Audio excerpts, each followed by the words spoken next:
nɔvi lɔlɔtɔwo megado gbenami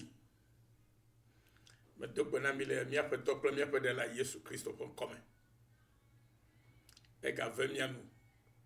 eŋu nyui ɖe gake na mí egakpɔ mía ta eye mí gale lãmesẽ me nɔvi ehiã be ŋkɔ si ke nye Kristo ƒe ŋkɔ si ke nye ɖeɖekpɔkpɔ ƒe ŋkɔ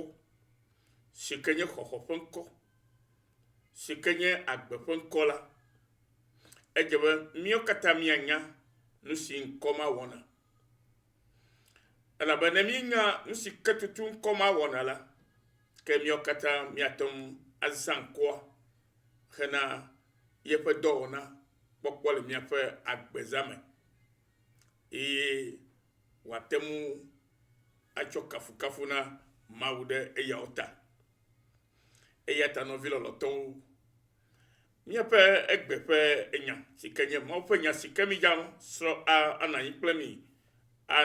mi eye mía katã míade ŋgble le me la míele etanya nɛ bena nɔvi lɔlɔtɔwo nya nu si Yesu Kristo ƒe ŋkɔ ate ŋu awɔ nya nu si ke Yesu Kristo ƒe ŋkɔ ate ŋu awɔ. Alléluia. Alo lɔlɔ ɖe nu si Yesu Kristo ƒe ŋkɔ ate ŋu awɔ la dzi. Ne elɔ ɖe nu si Yesu Kristo ƒe ŋkɔ ate ŋu wɔ la edzi la ke elakpɔ Yesu Kristo ƒe ŋkɔ ƒe ŋusẽ ƒe dɔwɔwɔ le agbewo me.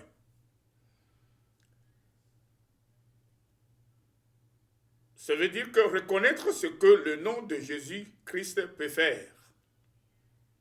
Reconnaître le pouvoir du nom de Jésus-Christ, on peut le dire de cette façon-là aussi. Alors, qu'est-ce que cela veut dire? Et qu'est-ce que cela veut nous enseigner aujourd'hui? Amen. Praise the Lord. Cela veut dire que lorsque vous ou vous comprenez véritablement le pouvoir du nom de Jésus-Christ, vous pouvez être certain en l'invoquant, vous obtiendrez des résultats concrets. Amen. Maintenant, mile gbogbo be nenye be elɔ ɖe nu si Yesu Kristo ƒe ŋkɔ ate ŋu wɔna le dzi la esi ye va ɖe la su asio alo míagblɔ ke wo be leke ne esi ye dze vavatɔ su asio le nu si Yesu Kristo ƒe ŋkɔ ate ŋu awɔ ŋu la ekema ate ŋu aka ɖe edzi be amen. Ate ŋu aka ɖi be ne yeyɔe la ate ŋu akpɔ eme tso nu ŋutɔŋutɔ si woayɔ be nukunu. Elabe mi nya be egbe la nukunu dzɔa dzi na me sia me di be yeakpɔ nukunu le eƒe agbe me. Eye nukunu nye nu si ke meɖo ŋu ɖe ŋuti o eye wòva me zi ɖeka kpoyi. Nu si ke mele mɔ kpɔm na o vɔ eva me na o nukunu eva me na o zi ɖeka kpoyi eva me nɔ nukunu tɔ yi eye ŋkɔ ɖeka koe li si ke nye Aƒetɔ Yesu Kristo ƒe ŋkɔ si ke tɔ wɔna esia vɔ hafi nate ŋu ayɔ ŋkɔ ma edze be anya nu si ke ŋkɔa wɔna eye anya ŋusẽ si ke le ŋkɔa hã me eya koe ate ŋu awɔ dɔ le agbewo me. Bibla gblɔ na mi be Yesu Kristo ƒe ŋkɔ la yenye ŋkɔ si ƒo ŋkɔwo katã ta le dziƒo nutowo me le anyigba dzi kple anyigba te eye ŋkɔ bubu aɖeke megali si ke woate ŋu kpɔ xɔxɔto dzi ne menye Yesu Kristo ƒe ŋkɔa koe o. Eya ta nɔvinye nyemena kpukpui aɖeke wo le gaƒoƒo ya me o vɔ medi be nade ŋgble le nya ya ŋuti ne nakpɔ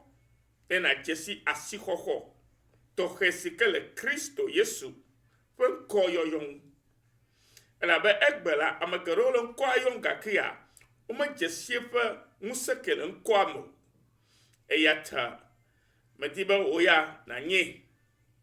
eye afi nanyea edze be nakpɔ be ye nye kristotɔ vava nakpɔ gbɔ be